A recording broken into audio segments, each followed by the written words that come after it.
Hello and welcome to Columbus Local Podcast. This is episode number 53. Today we have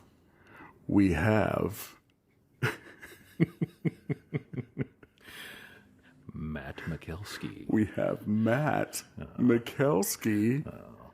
I love that you're here, man. I love that I'm here too, and what a lovely, lovely environment you've created for these interviews and this podcast. It's really badass, dude. Oh, I'm glad to hear that. Yeah, digging it, man, digging it. Well, Columbus is filled with personalities, Matt, Oh, ain't that the truth? and you are certainly one of them. It's a nice way of saying you're a piece of work, but that's okay. I am indeed. Agreed. Yeah. Matt Michalski, just a bundle of talent. I'm going to let you describe what you're doing currently. In the last probably 3 to 5 years or so, obviously there's been a lot going on in the world where we've shut down, and I've transitioned from primarily a sales oriented occupations, and then some teaching, and a lot of playing, a lot of guitar playing and playing in bands and whatnot. I've switched more to working in the studio environment, doing voiceover work, as well as editing and mixing, and doing quite a bit of post-production and on my own voiceovers and on my own demos. Because I have the skill set to be able to do that type of work, I've been working with Pro Tools for probably, 22 years, 23 years at this point. Yeah, that's awesome. Yeah, so I really lucked out. I worked at Sweetwater back in the early 2000s as a sales engineer. I'm not sure if that's something you knew about me, but that was one of my jobs, and it certainly was a different Sweetwater back then. But it's still the same Sweetwater in terms of like the training and the expertise and all the things that you have to learn before you can literally get on the sales floor. I mean, they trained me for 3 months. Paid me, digital audio, analog audio, and then MIDI. I had to learn all that stuff and then pass with a B average or above to get on the sales floor. Wow.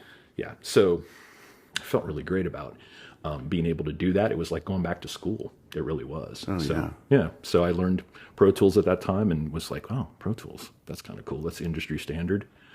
And it's translated to other DAWs, other digital audio workstations and other programs, but I've kind of stuck with it. And, a lot of people bitch and complain about the subscription aspect. You can purchase a copy of it too. So anyway, that's neither here nor there. It's all good, man. That's good to know. Yeah.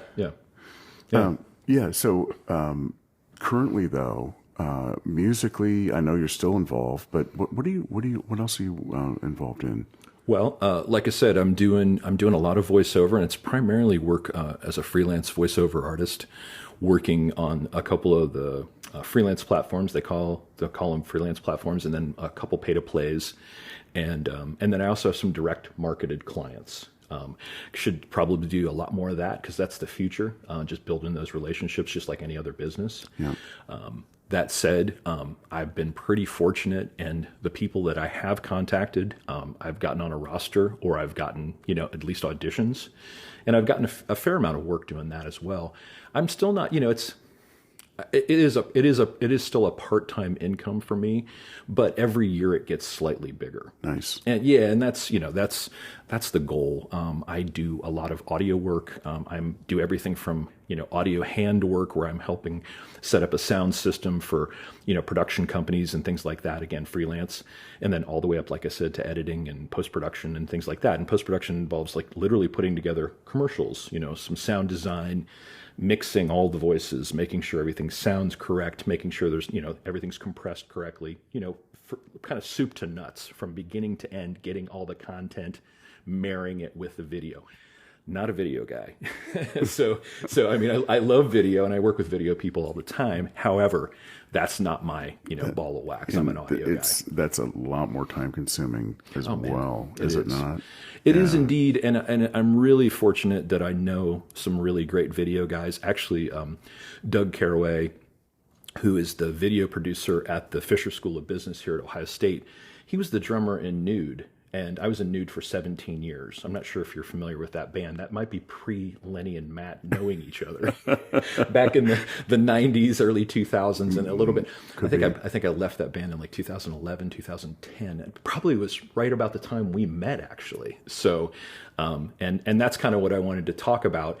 You know, when I was kind of planning to come over and see you, because a lot of the stuff you don't know about me from my kind of, I want to say, previous lifetime. Your days. Yeah. No, When you're I was right. younger, right? So like, you know, I played in a lot of original bands, and that's really how I came to be as a musician. Back in the 80s when I went to Ohio State, I got, you know, I literally jumped headfirst into the hardcore, like, punk rock scene. See, I don't know if you know that about me either. No, not at all, man. Yeah, and what happened was I met a bunch of musicians who were more like working musicians, but they dabbled. They all kind of like would come in and out of the different genres. Like, you know, they were, some of them were like, as schooled as like jazz guys and had master's degrees and taught at the college level.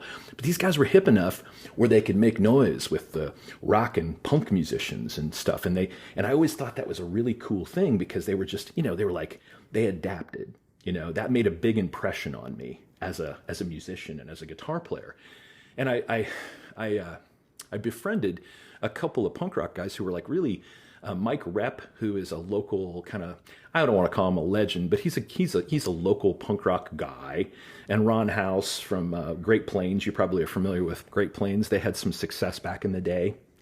So I would like, you know, I'd kind of jam with Mike Rep, and he'd give me like a cassette, you know, of like 10 songs to learn. And, you know, I'd come back the next rehearsal and I had them all completely nailed and done and stuff. And he's looking at me like, dude, I don't know the fifth song, you know, and I wrote it, and this is one. And I'm like, okay, well, whatever. I learned really fast that like I was kind of that really wasn't the world for me, right? I did play in a couple punk rock bands, and I played in a really cool band called Frug for about 3 years. So Matt, you're a guitar player, right? Yeah, Heart here. So you're playing guitar in these punk bands. I am, right? indeed. Yes. And Okay. I actually did start when I was a kid. I took some lessons when I was like 12, and I really didn't do well with it. God, the guy that was my teacher was a monster jazz guy. I mean, a monster. It was at Williams Music over in Worthington, right? Which is now the Kinko's, right on High Street. There's a Dairy Queen there on High Street. Anyway. Oh, yeah. Yeah. Anyway, this guy was a monster jazz player, like Les Paul monster. Like, he made his living, you know, and I could have cared less, because all I wanted to do is rock, right? AC/DC, Led Zeppelin, Kiss, you know. I was just like, 12 years old. I just wanted to, and I failed miserably, but I had a bass guitar, and I played in a band in 6th grade called Odyssey. Really? Dude, we had zircon encrusted black T-shirts that said Odyssey, and we got them at Spencer Gifts, right, at the mall. Oh my gosh! Back in the day, right? Yeah. Oh yeah. So, and we were 6th grade, man. We were it, and that lasted, of course, through 6th grade, and then of course when we went to junior high. Everything. Listen to me, I'm calling it junior high, not frickin' middle school, right? But anyway, so that was kind of my first experience as a band, and of course we played a bunch of crappy classic rock, but it was great. We enjoyed it. We hardly sang, because who could sing and play at the same time, right, when you're 12. But anyway, so a lot of the bigger brothers played, so they had gear laying around, drum kits, old PV amps, old Marshalls and stuff like that. So we were just lucky to be around and kind of check out their stuff, and that was really fun. And to see them play too, because we were always like, oh man, he's so good, right? He's like 5 years older, and he's got 5 years more experience, and he looks like a grown man, for crying out loud. So we were always enamored with the bigger brothers and what they did. But yeah, and I didn't play through high school and stuff. I played a little bit, and I went to DeSales over on the north side. I don't know if you. Oh yeah, I'm familiar with DeSales. Yeah, I mean, it's a kind of a I don't know. I went to high school with people like Jane Grody, who's she's the daughter of the guy that owns Donato's and stuff like that. Yep. So I mean, that's the kind of people I went to high school with and stuff. And it was kind of like a shock to my system, because I wasn't around a lot of people like that when I just went to public schools. And my father taught and coached in public schools, and I went to DeSales. I'm not sure what my 14-year-old nepotistic brain was I was like, it was anti-nepotism apparently, because I could have probably played varsity baseball all 4 years and, maybe got a scholarship and stuff. Anyway, that would have been a different lifetime, right? Anyway, I know, right? But anyway, so like that's kind of like, I grew up on the North End, and there's a lot of there's so many great musicians from the North End, dude. Oh yeah. Dave Cawthron. Yeah. Yeah. He's lived 3 blocks from me. Lived 3 blocks from me. No way. Yeah. Dave Mannering from Armada. He lived on the other side of the neighborhood. Tim Owings. Oh, Timmy. Timmy. He's still playing out. Timmy was one of the, and still is, one of the purest, funniest dudes on the planet, right? And then, he grows up and he's like the lead singer in Shock 2. And I'm like, really? And that's the transition. Remember I was telling you about earlier, is like I bought my first tube amp off of Steve from Shock 2. Steve Mitchell. Yeah, Steve Mitchell, who's now in the Gods, right? And right. Teacher over at German Village Music, and he when I was at Sam Ash, he would come in and buy some gear for me and stuff, and I would always remind him of me buying this tube amp. So Dan Spurgeon and I, who one of my best friends, he plays in, God, what is the name of his band now? It's not Big Back 40. Anyway, it's just terrible. I can't remember Danny's band's name. Anyway, he and I went over to Steve's house in German Village. There were Marshall cabinets everywhere. We're in his basement. They had like red tape on the outside. Yeah, he had like all red tape, right? Yeah, Ricky Sogo's in the band at the time too. I think he was always in the band, but so Chuck and Bubba. So like he and Ricky were the guitar players. And this was my first culture shock moment for like, peeling back the curtain of rock and roll or like theater or anything like this. And Steve's like, yeah, I got this amp. I bought it from, I bought one of Chatfield's, high watts that he had when he got signed with the Gods back in the 70s. And this is kind of fallen on. This is not falling. I don't care. What do you mean I'm you 18, don't care? I'm like 19 years old. I'm a punk rock guy. You want the amp. I don't know Steve from Adam at this point. I knew Todd Berry, the bass player, because I had a classics class with him at Ohio State. Yeah. And Todd tells me, hey, Steve's got this amp. He wants to get rid of it. You want it? I'm like, I'll take a look at it. Whatever. Sure. I don't have an amp right now. So anyway, this is falling on deaf ears. Danny and I are like into, we're into like Minor Threat and like, the Circle Jerks and the Dead Kennedys and crap like that, right? So, we went and saw Shock 2 and we were impressed because they could all play really well, but we kind of made fun of them because of their hair and shit. It just wasn't our thing. I fucking love Steve Mitchell. Don't get I fucking love that guy. I had a brief moment with him, dude. And I just loved every minute. A gentleman through and through, fantastic player, just a great dude, man. And I've had very cool conversations when I was at Ash. I mean, we haven't really socialized outside of there very much, but every time I see him, I'm like, dude, it's great to see you, man. Oh, but dude, went over, and all the cabinets were completely empty. They were all dummy cabinets. Every single one. For show or for show, and they stuck these things in a U-Haul every time they played at the Alrosa, and they would backline everything. They looked so damn cool, right? Yeah. And Danny and I were just completely shocked. We were just like, oh my God, this is crazy. This is magic. So what did they play through? They actually had one cabinet that was that had speakers in it. Right. And I'm sorry, I'm completely, I'm sorry. The cover these ladies and gentlemen, this happens, and metal bands, of course, this is back when those guys probably had to carry everything too. It's not like they had a bunch of roadies, right? But yeah, sure. Like, although I know Angus plays through 10 full Marshall stacks. He's not even in the mains ever because he's deaf. Anyway, so that's my Steve Mitchell story. It was wonderful. Did you buy that amp then? Fuck yeah, dude. It was a classic 50, 1974 classic 50 with the Partridge Transformers EL34s. Still to this day, probably top 3 best amps I ever owned. And then I sold it to Mark Chatfield for a Mesa Boogie power amp at Cowtown Guitars in 93. Jeez, dude. When the rack mount shit was happening. Yeah. Used some rack mount preamp and some stereo Mesa Boogie thing. And I remember Mark was banging on the front going, yeah, these preamp tubes are kind of microphonic, being the sales guy. I don't know if you ever buy anything from Mark back in the day. I didn't. I haven't been playing that long. Okay. So Mark was at Columbus Music forever and ever and ever.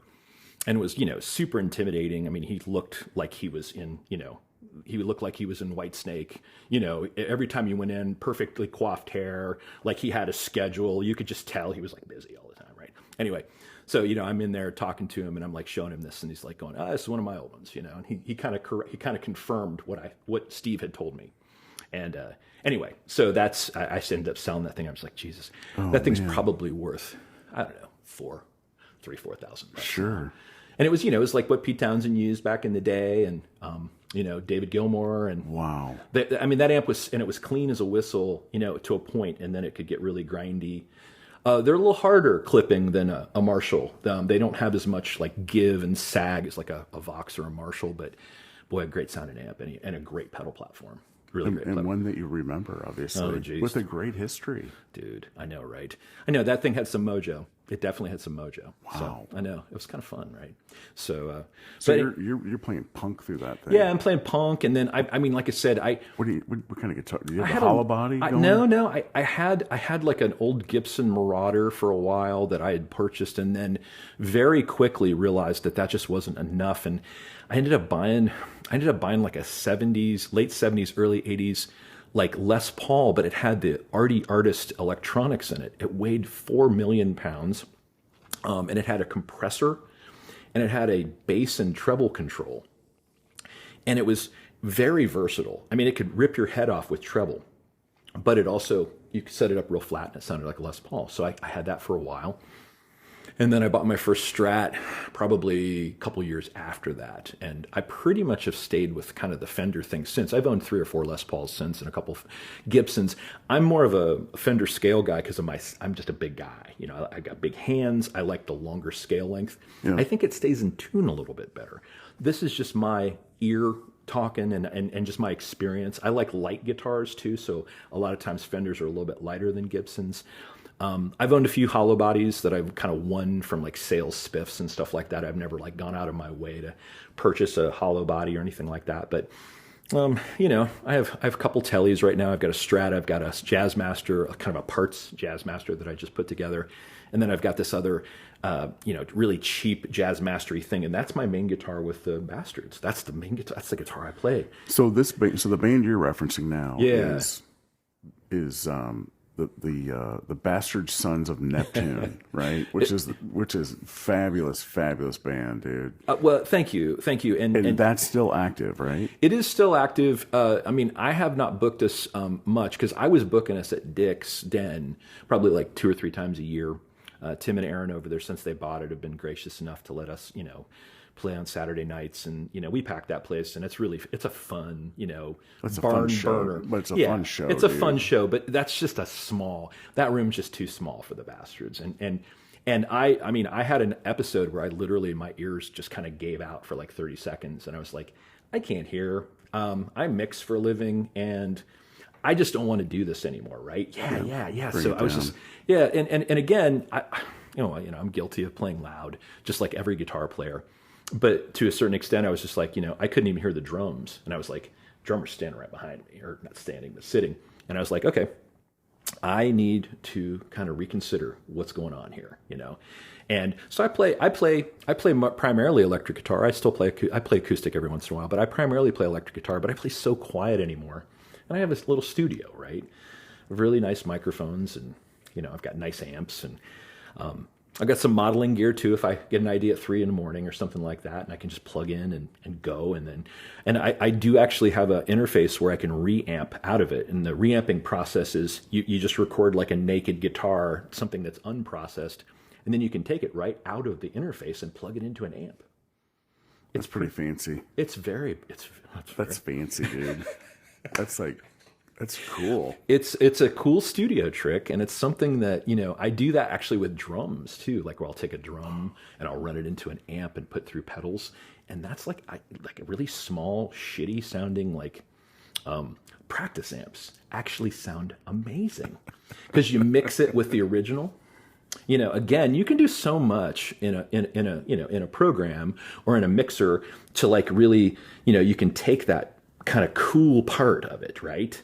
And you can just kind of add it, to your groove, your drum groove, or whatever thing you're working on. It's really, I love being in the studio, and I honestly, kind of regret not going there sooner and just being, and, again, mom and dad in the back of your head, get a job, get health insurance, be practical, Buy your groceries. Yes, exactly. If you want to be with a woman at some point or somebody, and you want to have a long-term relationship. Something. Yes, and God forbid if you have children. Oh my goodness, and then you'll have to, Anyway, I love children. Don't get me wrong. Yes. I was just never blessed with children, but other than my songs, I kind of think of my notes and songs as my children, and I do dote over my nieces and nephews. I love them dearly. They're great. And I did coach some Little League back in the day. So. Oh, that's awesome. That's awesome. I still love baseball. I love baseball. But anyway, so the Bastards are still a thing. We don't play very often. We played last year at the Tiki Fest, and that was really fun. And, honestly, it's so funny because both Greg and I got to blast through Basemans. I have a 67 Baseman head and a 212 cabinet. He's got a 59 reissue. Yeah, we were Frank Harrison loud. But you know what? It was they have Billy Spitfire on bass, right? I know, one of the coolest cats ever. Oh my God, is Billy? Billy is. I mean, honestly, he really he adds a level of cool to anything he does. I love that man dearly. He's become a good friend, and God bless him. And hey, we just got that tube head back. He had a head stolen. And as of this podcast, it was returned. I know, right? I know. And I think his other gear's still out there. So if you're listening right now and you see the pictures on Facebook, help Billy get the rest of his gear back because some assholes stole his stuff. And I don't know where. Oh, man. I know, right? Anyway, so the Bastards will ride again. I know Greg has been playing with the Digs lately, Bart and the boys. That's a really good band right now. Agreed. Man. Agreed. Might be the best lineup they've ever had. Greg Sharp is a monster force to be reckoned with when it comes to guitar playing. I'm in awe of his prowess when it comes to the rockabilly and, just rock and roll, man. And Bart Jenkins. Bart Jenkins might be the most rock and roll dude in this town. I mean, he's up there, right? I don't know. I mean, he's a little mild-mannered for that, but he's mild-mannered. But again, the oozing coolness of that cat. I know, right? I know. Is overwhelming. It really is, actually. I mean, I've been especially when he's on stage. Oh, God, that's what I mean. Like, I mean, he jumps up on the upright, and you're like. Yeah, that's fucking pretty cool, man. Like, come on. Dude. Like, it's undeniable, right? This is like, okay, talent. Here it is. He's talented, and he's got the showmanship that kind of and a big smile, right with it. Big cute little smile on his face, and just a big goofy thing. Yeah, I love Bart. He's great. But so the Bastards will ride again, and like I said, we just need to play bigger places. We just need to play places where we can unwind the big amps and really, because it's a big sounding band too. I mean, Dick Day on drums. Dick's probably the most consistent of our drummers. I mean, we had Chad Cathcart is a tour de force, master's degree from Indiana University. And could just play like Gene Krupa like you wouldn't believe. Like, he'd out-Krupa Krupa. And Dick Day definitely is in that vein as well. But Dick is so consistent. He's been playing with Jesse's band, the Everly Brothers. What are they called? The Lightning Express? Is that what they're called? Not sure. Yeah, I can't. Not sure. It's terrible. I can't remember. I have CRS disease. Well, I can't remember. It happens to all of us. 30 male. Yeah, it's coming. Exactly. So, So then you double that, and it's over. It's over. Yeah, you might as well just have notes, like little things pinned to the inside of your sleeve. Anyway, so as far as like I said, current stuff. I've been working on tons of music. I play every day. I've been writing a little bit of jingle stuff for some of my voiceover clients for them to play behind. Voice on hold type stuff, that kind of thing. That's easy peasy. It's real easy for me to just knock that kind of stuff out and do it. If anybody needs that kind of thing, please, contact me. I am down with all of that and voiceover, obviously, and then editing as well. Audiobooks, podcasts, anything long form that you don't want to do, I can do it for you, and I can do it for you reasonably and rather quickly. So, Yeah, just hit me up. I also can clean up audio. So I've got a full suite. I don't have the full RX suite, but I have the standard, and it does probably the job on 95% of noises and whatnot. That's a thing. Like, not restoration so much. It'd be real hard for me. Filtering though, right? Yeah, like just taking the noise, taking the noise, like taking the room out of the room. If there's some sort of weird, like intermittent, signal or frequency that's happening all throughout, I can just pop in there and just grab it, get rid of it. And then, most of it's the software though. The algorithms are so good now. Sorry about that. I just cracked my hands. Good Lord. Yeah. Hey, you're on the microphone, Michalski. What are you doing? You do whatever you need to do. It sounds like it's between takes. I'm like, if I fuck up a take in voiceover, right, that's what I do. I'm like, okay. And then you restart. That's what I do. I click my hands. I know, right? That's your mark. Exactly. Nice. Exactly. Some people have a click. They make clickers too. They make these little clickers. I'm like going, you have a built-in clicker. You know what, man? Yeah. I like not editing. Yeah. I like it letting it fly as it rolls. If you can get it in one take, or if you can get some nice natural, vibe that way, it's wonderful. It's wonderful. But when you're doing, like I've done a little bit of medical, and those words are so long and so hard to pronounce, honestly, there's a ton of times. And then also sometimes I do some engineering type stuff too that's got a pretty heavy science base, and there's a lot of there's some $5 words in there, and I charge extra for that, but especially if I'm charging extra, I better get it right. So I do the punch and roll where a lot of times I'll just go and I'll just go over it again. I literally just erase the mistake and I'll just start again, because Pro Tools allows you to do that. Like I said, I've been doing that for a long time. So I'm not certified or anything. Like, there's guys that are Pro Tools certified. They can do everything in Pro Tools. I can probably do 15 to 20% of what I need it to do for both voiceover and music and post and stuff like that. And it's about the same. But, there's some things that I always have to, I'm in the manual. I'm looking up, how do I do that, right? And that's okay. I like that. Keeps the synapses firing. Keeps me learning. Keeps the CRS in check. Yes. Hopefully, right? Hopefully. I don't know. I mean, I guess I was also going to talk to you a little bit about. I was in a band in the '90s that I'm really quite proud of, actually, with mastering engineer Brian Lucy. I'm not sure if you know who Brian is. I don't. So Brian, he was pretty polarizing, and somebody, we didn't have a ton of local success in terms of following. We had a few, kind of a cultish kind of thing. It was an art rock band. Okay, it was an art rock band, and it was a band that Brian and I and a guy named Bill Husted, Jim Casto, remember, Jimmy? I know that name. Yeah, Jimmy has been a fixture in the Columbus music scene for a long, long time. I love him dearly. He's very mercurial and somebody who, he's definitely an opinionated guy, and somebody who's, he's definitely somebody that, he's somebody I looked up to, and definitely was somebody that will definitely tell you exactly the way he feels about something, which I always appreciated that about Jimmy. And he's a monster player. He's a monster player, as good as anybody. He's one of I was telling you about those guys that could kind of weave in and out of the different scenes, like the wind. He's doing that. Andy Harrison's another guy like that. Oh, yeah, that's a name. Yeah. Ben Pridgeon was the bass player in the Squids back in the day. Paul Brown, cats like that.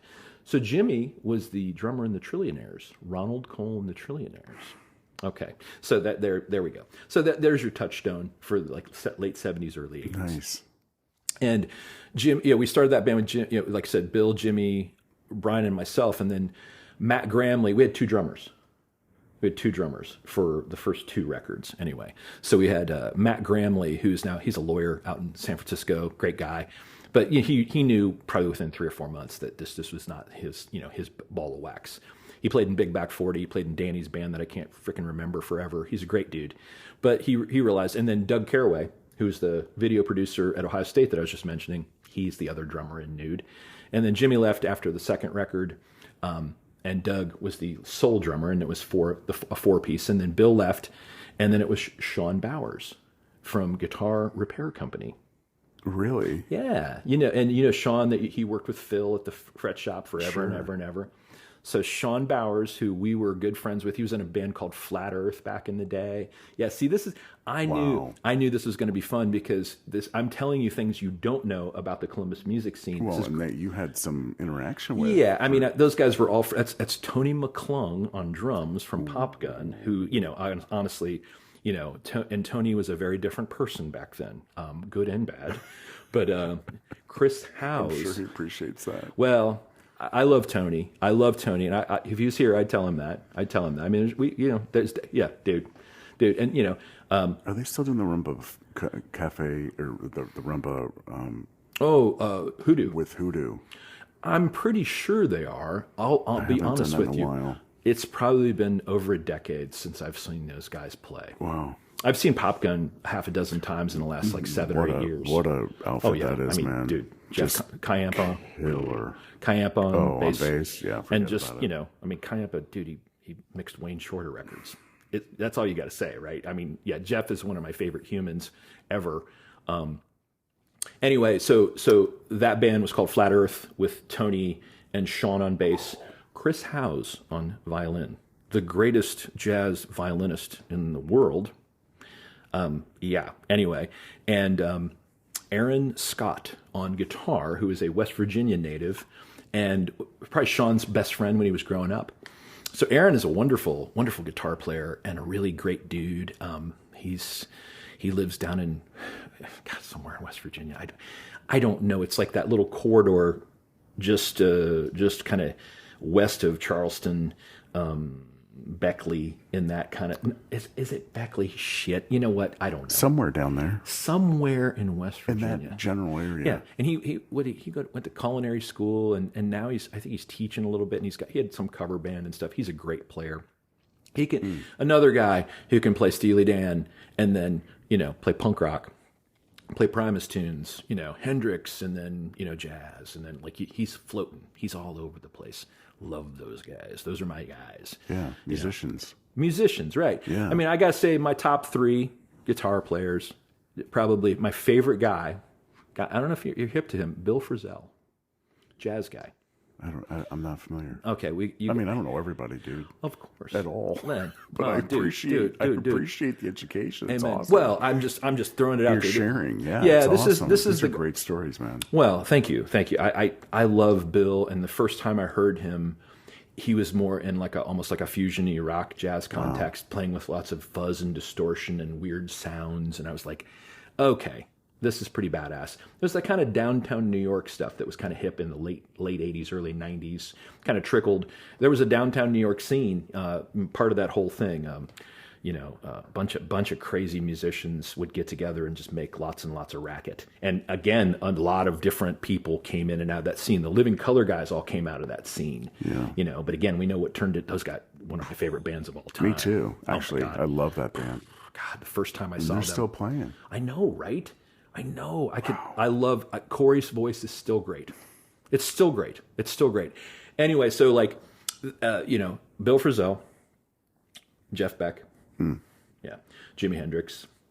That's probably it. And then I've added some country players only because I've had to play a lot of country. I was mentioning that previously when we were talking in the other room. I was like, I listened to Brent Mason and I'm like, that guy can do everything. He can literally do everything. He can comp a jazz tune. He can play. He can chicken pick with the best of them. He can rock hard. He's not a poser at any of it. He owns all of it. He owns the whole laundry list at this point, he might be the most recorded guitar player of all time. Somebody like Tom Bukovac, somebody like that might have eclipsed him at this point. And I love Tom. I love Book. But he's he's a rock guy. Ohio guy too, Cleveland guy. I don't know if you knew that. You ever watch his podcast? No, but I think I will now. Homeschooling. Really? He started it during COVID. Yeah, he started it during COVID, and he's got these little 20, 30-minute videos, and he just does them on his iPhone. I mean, gosh. No editing, just boom, him. It's great. Anyway. Check it out. Yeah. But there's some of my favorite players. I just kind of wanted to, and I just wanted to thank a couple people too before I forget. I want to thank Dan Dugan. Dan and I have gone round and round personally. He's not somebody he's somebody that kind of pisses me off every once in a while, and it's okay. It's okay. Like I can't love. imagine that I with you, love. dude. I know, right? I'm such a sweetheart. You are. I am a sweetheart, but I'm also very blunt, and I can, you know, if you piss me off. You're a direct person. Okay, thank you. Direct. Thank you. That's not a judgmental term at all. I don't It's think. just- I actually take that as a compliment. It's direct. I appreciate directness, and I want directness in my relationships, especially with my close friends and family, because I want to know. I want the truth. I don't want you to candy coat it. If you don't like me, that's fine. But tell me. If you love me, tell me. You know, let's go. But I want to thank Dan Dugan, because Dan Dugan owns Stashes, he owned Little Brothers here in town. And I got to see a bunch of really, really great music. I worked at Stashes for a couple years as the door guy. And I just, you know, everything from John Hyatt to, Gatemouth Brown. Damn. I know, right? I saw Buddy Guy take 100-foot guitar cable and go play out in the street. He danced on the bar. You know, I saw singer-songwriters there. Dude, I saw the Butthole Surfers there, right? I saw the Sonic Youth there, you know. I saw the Replacements there. At least, dude, those guys toured and came to Columbus at least 4 or 5 times a year. And did they always hit Stashes? Well, they did until they got big enough, right? Okay. I mean, the first time I saw them, they opened for X, the Los Angeles band X at the Newport, right? Yeah. And I love X. God, that's a great band. I was one of my favorite bands in high school, believe it or not. Like that was the band that got me into like the LA punk rock thing. But again, Billy Zoom is like one of the greatest like rockabilly guitar players in the world. That guy can play, and he can play saxophone. You ever heard him play saxophone? No. He's incredible. He's incredible. Anyway, so like Replacements opened for X, and I was like, who are these guys? These guys are interesting, right? And Paul Westerberg, he's a great American songwriter. Period. End of story. I put him up there with like people like Springsteen and Bob Dylan. I mean, he's that good, right? You know, he's not as highly touted, and he's an indie guy and all that kind of stuff. But anyway, so Dan Dugan gets lots and lots and lots of cred, and he deserves it. He brought a lot of those bands in. He took chances. Kurt Schieber, who had the Invisible Hits show on CD 101 and then 92.9, you know, up until a couple weeks ago, right? They just went out. Yeah. And Kurt would bring, you know, he brought a lot of those bands in. He brought those SST bands, Husker Du, the Minutemen. Are you hip to the Minutemen? Do you like funk? I love funk. Okay, I'm going to play some Minutemen after this. Okay, I can't wait. Yeah, dude. We'll put it on the big stereo. Yes, absolutely. We're definitely the first time you hear the Get Minutemen. the sub going. Yes. We got it. Mike Watt and George Hurley, the rhythm section. Anyway, they're so good. Anyway, so I mean, he brought these bands to Columbus, and Kurt took. You know, it was a risk. It was a risk. You know, he put his own money up a lot of times.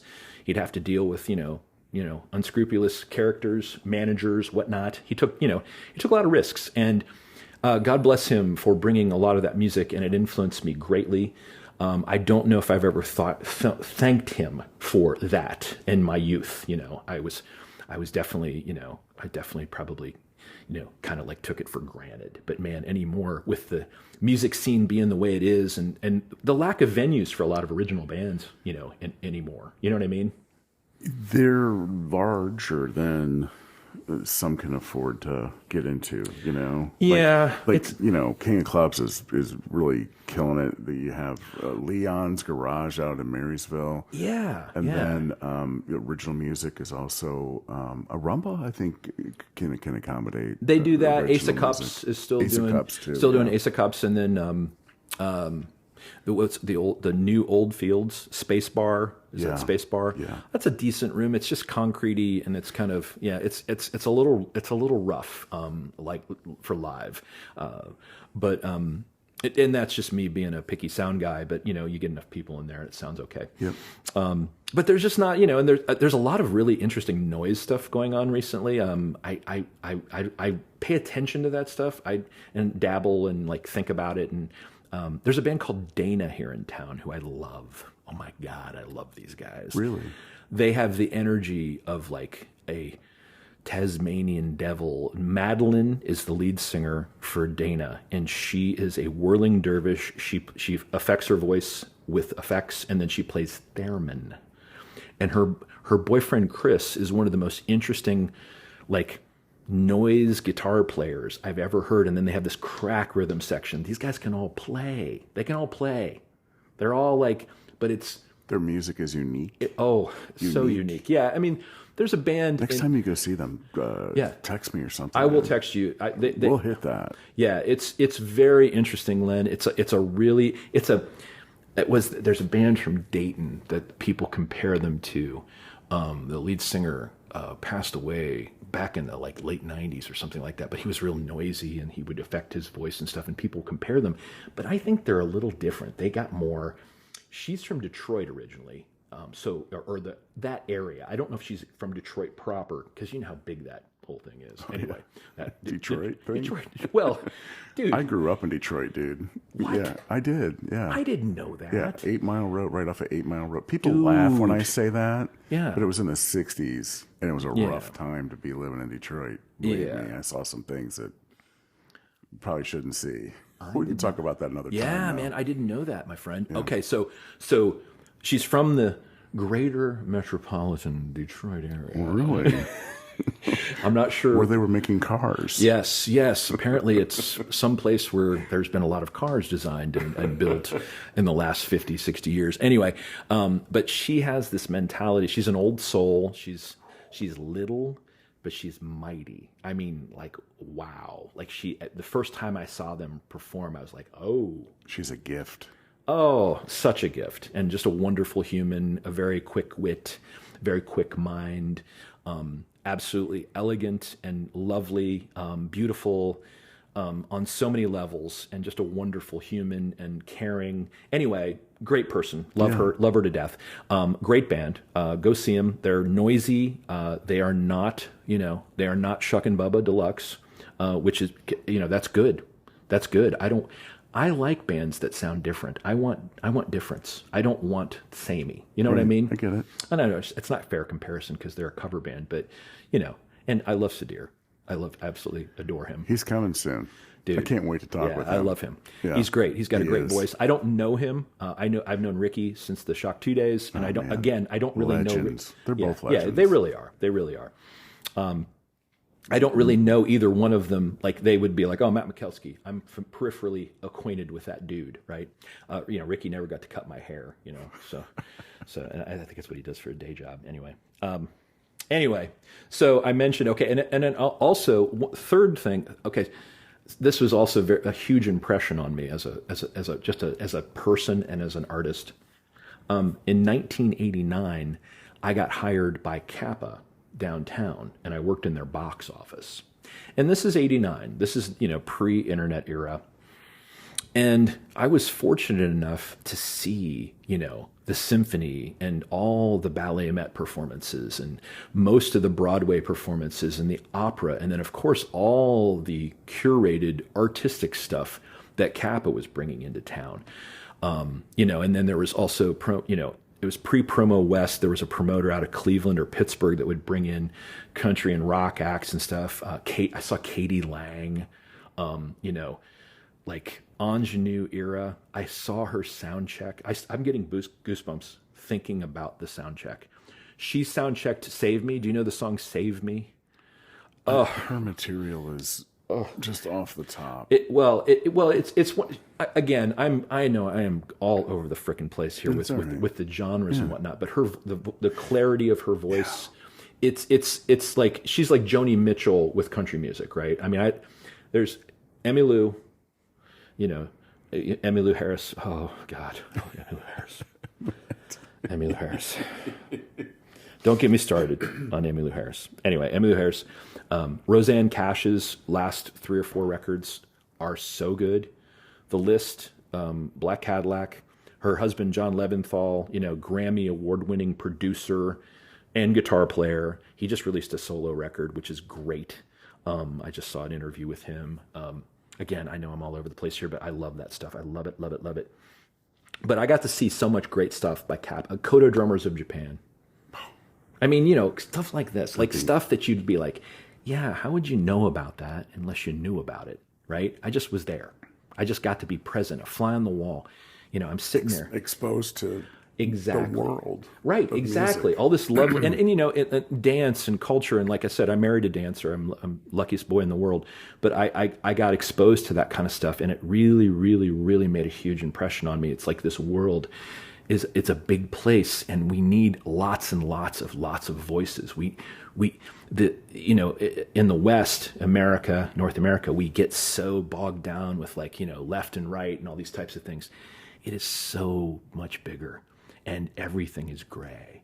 It really is. Oh my God, yes. It's so gray, and it just drives me bonkers. In 2024, the polarity and all of the infighting and all the bullshit, man. It just I am so sick of it. I've played in bands. Alone. Well, I know. You're not alone. Hopefully, reasonable folks, right? Reasonable folks will. And I mean, I played. I don't know if I told you. I was in Whiskey Wood for about 3 years. I didn't know that. Yeah, I was in kind of the original incarnation. Actually, Sean just passed away. The original lead singer, Sean, he died last week. I know, right? Man. God bless him. He had a beautiful voice. But Tom, is a staunch, kind of right winger, and I love him so dearly, and he's a sweet guy. He's one of the best people in Columbus. Like I literally could call Tom tomorrow and say, Tom, I got a problem. I really need your help. He would be there in like 15 minutes. Yeah, whose car are we going to take? Exactly. He's a ride or die dude. Like he's just one of those guys, man. Every Thanksgiving and holidays, he always texts me. He's like, Matt, happy Thanksgiving. And I'm just like, I saw Tom at Turtle Creek this past weekend. Nice. And he pins me down. He's like, Lynn. Yeah. We haven't seen each other in too long a period of time. In his Missouri accent. And we got to change that. Yeah. And I got a basement full of bourbon. Oh, yeah. Oh, yeah. And I said, hey, man, I'm down. And he does. Trust me. I've been in that basement. I've been in that basement many times. Yeah. It's probably... So Whiskey, yeah. Yeah, Whiskey Wood. I was the one, he wanted to name it Whiskey Wood, W-O-O-D, and I'm the one that suggested W-O-U-L-D. So I said... And then he started doing the play on words, and I was like, yeah, dude, now you got it. It's more fun. You can have fun with it, because people hear it and go, Whiskey Wood. Okay, yeah, we're cooking up some whiskey in our still, and, you can do the whole hillbilly redneck thing if you want to. And, he's every bit of that. But he's a thinking man. Like, He's a smart dude. He's a smart dude, and his wife... And his wife's a smart lady.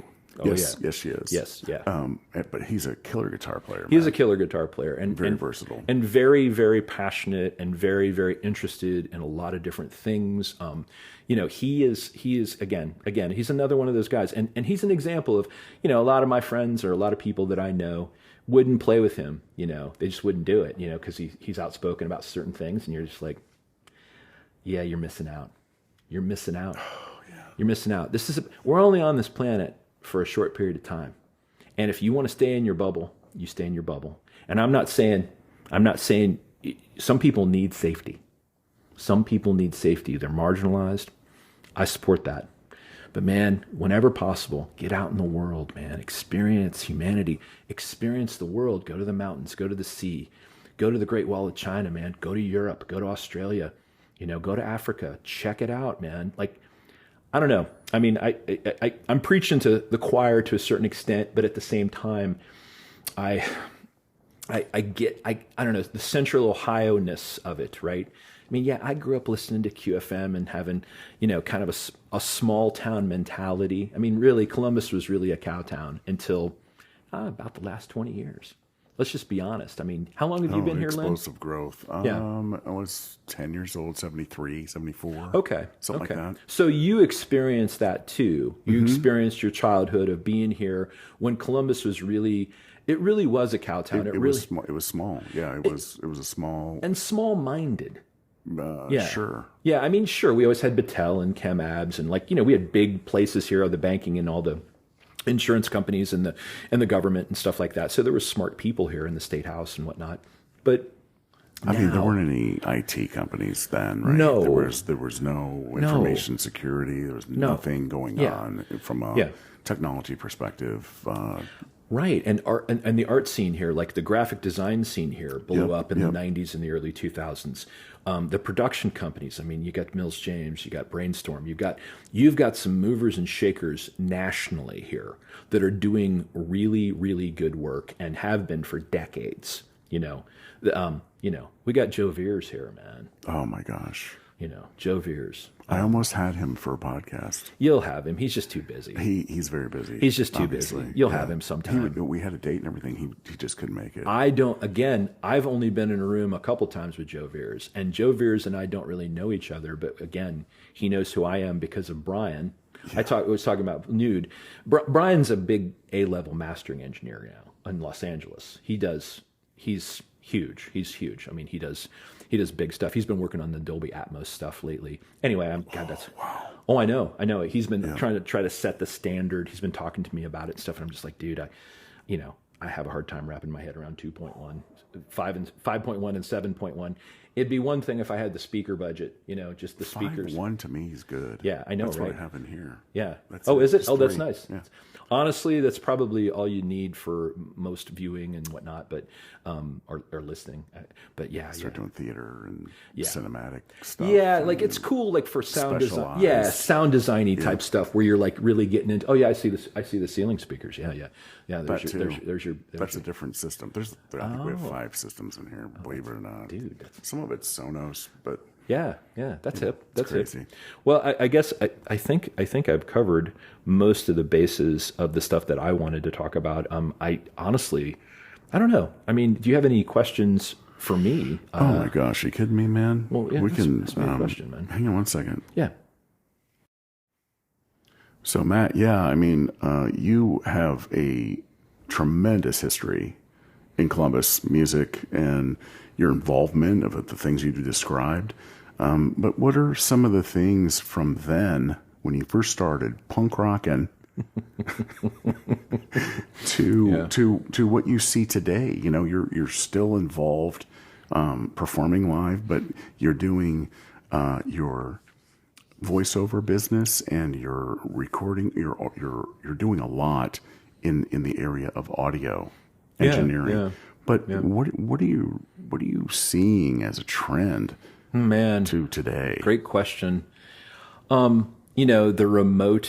remotification. Obviously, just since COVID, I think a lot of corporations have realized, we just don't need big buildings full of people anymore. We can get it done in a home office. If you've got good internet and the right gear, you are golden. And, this is a testament to what you're doing here with the podcast. You're in your home, but, the sound quality is off the chain and, clear as a bell. It sounds great. It's inviting. It's captivating. But like, I see a lot of change from the 80s till now in terms of the music business and in terms of the music scene in Columbus. I was so all over the place with the punk rock thing and then the rock scene and the art rock scene. And then, now kind of like whatever, like when I play a gig, it's usually like I said, with the Bastards, we're like a rootsy rock band / rockabilly, surf, punkabilly, whatever, a little bit of country, a little bit of swing, excuse me. All that.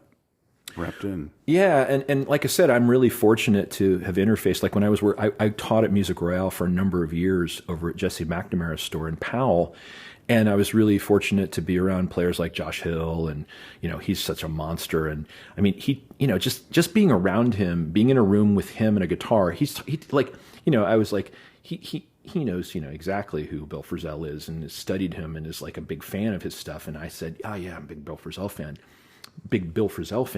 And Josh immediately started playing one of his songs. Oh my gosh. He just immediately just said, okay, yeah, this one. And I'm like, yeah, that's one of my favorite Bill Frisell songs. And he goes, well, I'll just chart it out for you. And he just sat there and wrote it out. And I'm like, Josh Hill, you're a king among men, God bless you. And, it was something I could have sat and done myself, but he did it. And, it just was the immediateness of the whole thing. Like he just did it. And he just gave that to me, and I'll be forever grateful. And I still miss him because he's so busy now with the God, what is the name? Is it the Hunter Tones? Yeah, the Hunter Tones. I mean, they're all over the world. I mean, they play all over the world now. Those guys are badass. And he and Tony and Jeff used to have that trio. I don't know if you ever saw those guys. God, they were good. Oh, they'd play like brunches and shit. Bird Shack. Yes, thank I you. love that band. Oh my God. I mean, I don't know that it's like active in Columbus today, right? With what you're saying. I don't think so. I know that they kind of had a little bit of a little bit of a falling out. There was a little bit of conflict. That said, but then I think that real great piano player just stepped in and started playing with them, and then they started doing gigs with the both of them. Like Josh came back and was like. I was like, "Are you kidding me? Like, this is just too good. We are so spoiled with the world classness of this whole thing, right? We really are. I mean, I was a huge Paul Brown Science Gravy Orchestra guy back in the day, and Paul is, he's out of his fucking mind. I mean, in a good way, and in a bad way sometimes too. He is, but at the same time, I have nothing but respect for him. He's such a wonderful human. Anyway. Just the bigger picture, the thing that I see more than anything else is opportunity. Yeah. That's an interesting observation. That's keen. Well, and I mean, I certainly could be working more and making more money. And I've certainly been like, oh yeah, fuck all this stuff. I'm going to go get a job and, get health insurance like my parents want me to and all this, corporate. I'm not a corporate guy. I never have been. I've worked for corporates. I worked as a manufacturer's rep. I worked as a salesperson, both retail and wholesale. I worked for Live Technologies for literally 5 minutes, like all their salespeople. They've gotten better actually since they sold the business to another company, but that world is wild west. And oh my gosh, yeah. I mean, think about putting speakers in places like this, or restaurants, or airports, or or big mega churches and crap like that. I mean, talk about the Wild West, and then somebody invents this code that makes it easy to take a $3 widget, and now you buy 50 of those widgets, and you can integrate the whole damn facility. Cost you $50,000 2 weeks ago, right? Yeah, I mean it's like Moore's law, right? Moore's law. Every 18 months, the technology quadruples in power and halves in price. So I don't know if we're still on that trajectory. That same cycle. I don't know. I'm not sure if we're on that trajectory anymore. I mean, computers just seem to be getting better and better and better and better. But are we making chips smaller? I don't think we're making them smaller. I think we're just getting smarter about how to keep them cool. And, I don't know. Now we've got this giant Intel place coming, right? Talk about opportunity, right? There's no big chip manufacturer in the United States. I mean, Texas Instruments used to make chips. I think Intel had a couple of factories. This is going to be the biggest in the world. Yeah, it's going to be in New Albany. I mean, Pataska, New Albany area.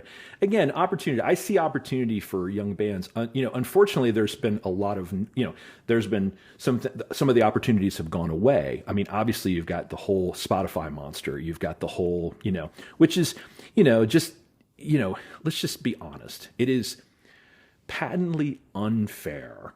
Digital copyright is absolute fucking bullshit. And I do it. I got 5 days worth of music on my fucking phone. I don't go to the music store anymore like I used to and buy albums. I used to love to do that. Me too. Me too. Back in the day, Kurt Schubert had Used Kids Records back in the day. Again, one of the guys I gave a shout out. And, Singing Dogs and like all the different music stores. We used to go up and down High Street on Saturdays. That's how we spent our Saturdays. I remember going to Long's bookstore, selling my books and going right to Used Kids with the money. Good for you. Well, I don't know. My parents used to be really mad at me. Like, you needed that for books for next quarter. Look at that, quarter. Back when Ohio State was on quarters. Yeah. They haven't been on quarters for 2 decades. But I see opportunity for young bands and young musicians that have fresh perspective to be able to do things. The opportunity may not be in playing live. It may not be in getting out there and kicking it in the clubs like it once was. But, people like, do you know Lisa Cave here in town? I know the name. Do you know Rob Cave? He's the keyboard player in the Moonbats. Yes. And just a monster and a great friend and one of the best piano players I've ever. He and Lisa were at one time a couple. And Lisa worked for Class Acts for years as a booking agent.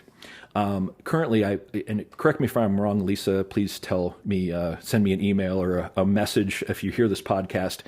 I'm pretty sure she's doing like, copyright for like artists and stuff now. So she's trying to get people on TV and movie placement, commercial, that kind of thing. And that's So royalty yes, exposures. yes, And, residual income with publishing companies and like, right, getting placement, and having broadcast license for the artist's music. And, I think that's, a hugely untapped market for a lot of musicians. A lot of musicians go, yeah, I just want to play and be in front of people and influence. And yeah, okay, that's cool. But do you know how to make money with your music? right. Yeah. I mean, if you're going to do this and you want to do it for a living, then you have to figure that out. I mean, you can be, you can be the next Jeff Beck, but if nobody knows who the fuck you are, you're kind of behind the eight ball. So you have to figure that out at some point. I'm not sure if I've figured it out with music, but I've figured it out with other things, right? With the voiceover and doing the freelance work and stuff like that. It's paying the bills, and I'm relatively content. I'm 1 degree separated from the decision maker. I'm not any part of management. I'm a service provider. There you go. And I'm okay with that. At my age, when I was 22, I don't know if I would have said that. I'd have probably been like, "You're selling out." I'm running this show. Yeah, yeah. Well, or just I would have had this ego in the way, like this is. Oh no, I want to do it this way. Gotcha. Yeah, I mean, one of my best friends teaches HR. He has he's a PhD in psychology, right? And he teaches HR at Washington and Jefferson University. It's Rob Brumfield. No, Rob Litchfield. Wow, that's a name on here that I wanted to say that I didn't say. Rob Brumfield recorded our first 2 nude records. God rest his soul. He's not with us anymore. He was in a great band called The Dogs. And it's interesting that I said that. That's very interesting because I wow. Anyway, Rob Litchfield, who is another one of my good college buddies, and like I said, he has an MBA, he has a PhD in psychology. He's a super, super smart cat. He's like, I am training these HR personnels, they're coming through our college, and they're going to be HR professionals, and they're going to be putting people in the correct job in corporations. And he's like, look for the opportunity in the non-sexy fields, right? And that's what he teaches. He's always, where's the opportunity? Where is it? Be that guy or gal or whatever your pronoun is, and go and find that opportunity and pinch it. Yeah, and do it, right? Do that, at least for a period of time so you can see if it's something you can stand or not, and then go do that. And then maybe it'll morph into something different, and you'll be, or maybe you can take it outside of that corporation and become an entrepreneur and then market it yourself and then make a ton of money and then sell it and lay on the beach for the rest of your life if you want to, or just do that again, right? With other companies or help other companies expand. I mean, you have to work. As much as I hate to say this, because I rage against the machine all the time, I really do in my mind. But, it's 2024, you got to work with it. You do. And you touched on a theme, I think, Yeah. along those lines of coexisting. Yes. The key is to coexist, right? There's going to be some really talented people that do something similar Yeah. that you're going to miss out on if you have a disagreement in their ideology or, maybe some remarks toward a certain topic. I mean, it's okay to be different. Oh, yeah. It's way okay to be different. As a matter of fact, it's preferred in my book. I want you to come correct. When those two forces come together, Yeah. it makes something that you may not have ever thought of or heard of. Truly- That's that much more beautiful. It's truly original. It's truly original. Yeah, it's truly original. It's Yes. not a copy or a fake. I see a lot of younger artists, not just musicians, but they're copying. And you go through your phases, right? You have to copy. You have to be the best version of your favorite artist or influencer or, entrepreneur. You have to be that best version of that. But then you have to eventually step out on your own, and you have to do it yourself, and you have to do it your way. There's an old term, kill your idols, right? Yeah. Kill your idols. That's a little extreme, but at the same time, it's a metaphorical. You don't have to do it, obviously. Metaphorically, we kill our idols. We step outside of their circle of influence. Wow, a little Covey reference. Jesus. Oh, my God. Too much sales training over here. We step out of our circle of influence, and then you develop your own circle of influence. Yeah. That's where it's at, man. Amen. And that's it. That's it. That's all of it. That's anybody that's doing something that's truly original and something that's groundbreaking. That's what they're doing. They're going with their gut. They're failing. They're falling on their face. They're picking themselves up and they're doing it again. And they're trying to do it better this time. They may fall on their face 100 times, 1,000 times, but it's all about getting back up and building that thick skin and doing it again. That's what it's about, man. Yeah, that's well stated. I love that. I can't. And speaking of which, the originality. I don't want to let go of that, right? So what are you doing, Matt Michalski? Oh, wow. To develop your originality. Well, that's a great question. In my studio, I've developed, and I've borrowed this idea from a German composer. His name's Heinbach, and he's got a wonderful YouTube channel. He's a TV and film composer, and he also did composing for like theater troupes and stuff like that. That's how he started. And he started as just a musician, like playing in clubs, right? He's a synthesizer guy, right? Piano player. But he's got these things called islands in his studio. And he basically has these little areas in his studio that are kind of cordoned off. And he limits himself to like 5 or 6 elements. And then he just makes music, or I wouldn't even say it's music sometimes. Rhythms? Yeah, like elements. Okay. Almost like he's a chemist or an alchemist, right? There's Richard Lloyd, the guitar player from Television, he's a big. Are you a Television guy? I'm a fan. Yeah, I have a vinyl album. Yeah, maybe we'll play later. He and Tom Verlaine are my other two, like 4 or 5. Yeah, absolutely. If you don't know who Television is, immediately go and buy just go to vinyl. Spotify, Marquee Moon, and then the 1992 Television record is, I think, their masterpiece. I think that's a better record than Marquee Moon. I'm going to get some flack for that. I don't give a shit. Passifume, if you're listening, you better agree with me, buddy. Anyway, you don't have to agree with me. Passifume doesn't have to agree with anybody. No. I love that guy. Anyway, but no, like that whole, I have islands, and I recently bought a 4-track cassette. Good. And 2 cheap cassette players that pitch down.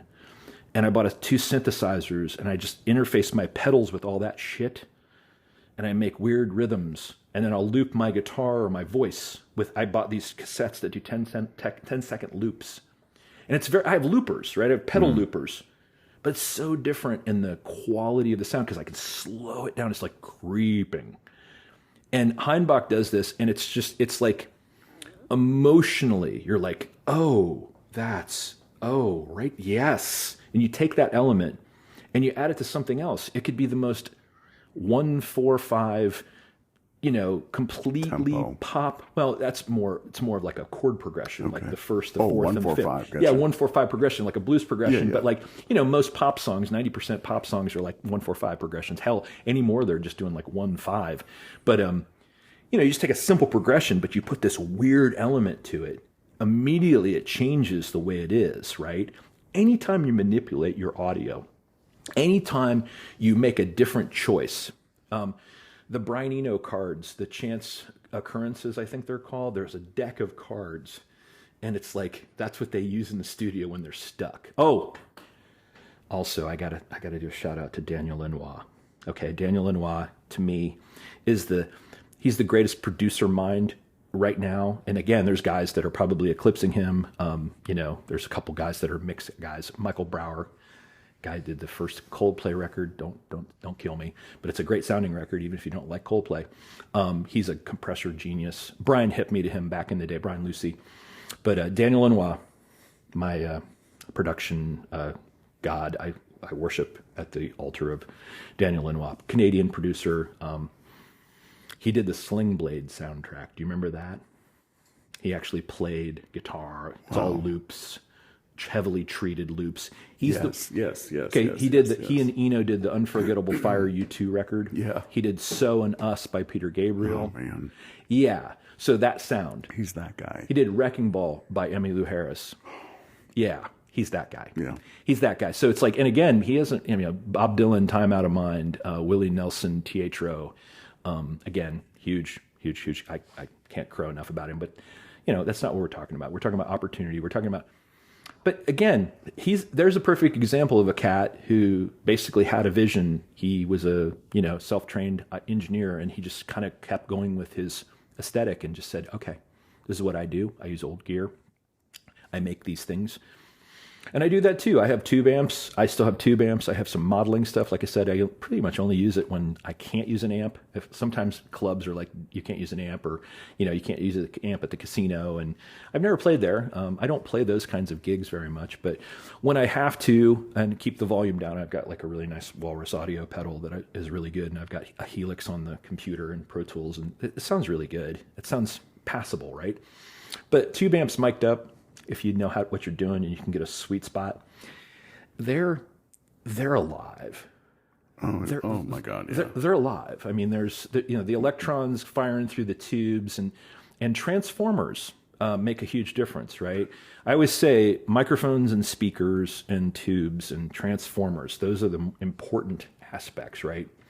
Anyway, so that's what I do to try to stay inspired. Have you heard of teenage engineering? Oh yeah. Are you Love into their that stuff? Well, My son has Yeah. this array of devices. yeah, they make those things. They basically kind of circuit bend like little like calculators and crap like that, right? Yeah, he's a wizard with that stuff. Yeah, But that there's stuff- all kind of synthesizer type So cool. So units that he's Yeah, and procuring over the years. right. And even if you're just a guitar player or a bass player or a drummer or somebody who just plays saxophone or something like that, having and incorporating devices like that into your creative process, even if they never make it to the recording, maybe they're just an idea, right? It's just an idea, a rhythmic idea, or like a sonic idea, or some sort of weird pad that's influencing you. It's gonna get in your DNA, man. Yeah, there's a composer who passed away maybe 3 or 4 years ago, maybe longer. John Hassel, trumpet player, ECM guy, like, European. His last few records were so like incredible sonically. They were incredible. They were so rich in ambience. It's the best. His record, his one was it when the moon came slowly dropping their clothes. Oh my God, it's the weirdest fucking title ever. No, it's insane, but like it's the best fly music ever. Like especially a flight at dusk. You're looking out the windows and you're looking in the clouds, and it's almost like you're experiencing like you're on Neptune or something. This is all without drugs, too, people. Add some sort of psychedelic, and you could even go farther. But yeah, I know, right? Anyway, That's good stuff. well, That's great insight, man. I mean, you have all this experience. You have all this rich exposure. You've allowed yourself to insert yourself where you haven't been before, and I think that's only benefiting your creativity. I hope so. That's probably a key to that, honing in on your originality.